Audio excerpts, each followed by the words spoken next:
My name's Adrian Stalham, and I really struggle with my job title. What do I do? That's a great question. I enjoy change. I've always been a bit of a maverick. I think even my early days, I did a lot of projects and programs, which are very structured, I suppose, but I was always looking for a way around them or finding ways to do them differently. A lot of my career has been traditional projects and programs, and big hairy arse programs as well. What changed was they started to drift into the transformation world, and the people side of change became so much more prevalent in transformation. And as part of that kind of project and program thing, got into transformations, into agility, all those other kind of things, and coaching as well. So helping people on that, helping people and organisations change. One of the Grailies I did work for was pivotal in my life, absolutely pivotal in my life. So I could have carried on being a good projecty program manager, and probably could have just done that for the rest of my career. I worked for someone who fundamentally changed me. My performance went through the roof, my acceptance of learning and feedback and things like that fundamentally changed. And that was pivotal for me. So helping other people through that journey and helping them drive and strive for performance is what gets me up in the morning. So the story was, my boss came to me at the time and said, we're doing a reorg.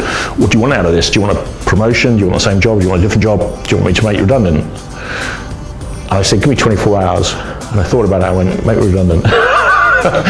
So I had an opportunity to jump, and it's something I'd thought about for a long time and never done. It's really nerve-wracking. That first step is really nerve-wracking.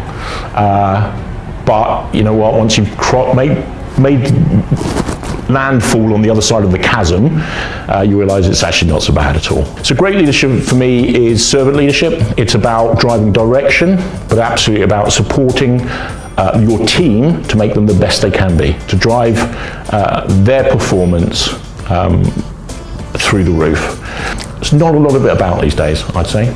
One thing I struggle with in organisations is the lack of leadership, and it's so key for taking us through this particular phase of complexity that we're going through right now, and probably will do for the next 20 years. And our leadership teams are ill-prepared for that. I've got a couple of hobbies I do. I ride motorbikes. I'm a biker by trade. I love photography, do a lot of photography, did a lot of safaris in Africa. Combined the two and did a motorbike trip across the Himalayas, which allowed me to do some amazing photography at the same time as riding motorbike. It was just heaven. So in the next 3 years, a lot of my focus is on S&S, right? We've got to keep ahead of the pack. We've got to keep innovating. We've got to keep disrupting. We've got a huge movement, a huge bow wave going now, and keeping that bow wave up is really important. As S&S grows, we've got to scale. We've got that awful but nice to have scaling problem, right? As we start to get bigger, how do we keep a small company mentality? Small company mentalities are fantastic, right? Everyone chips in, everyone's got a say, everyone's got the energy for it. As you start to scale, you start to lose that messaging. So there's ways we're creating around how do we keep that small company mentality whilst we scale.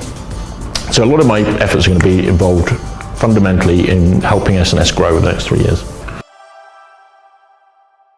I don't know if I'm a program director, transformation director, multi-channel expert, contact center expert, agility transformation guy, OD specialist. I don't know anymore. I do all of those. Yes, you got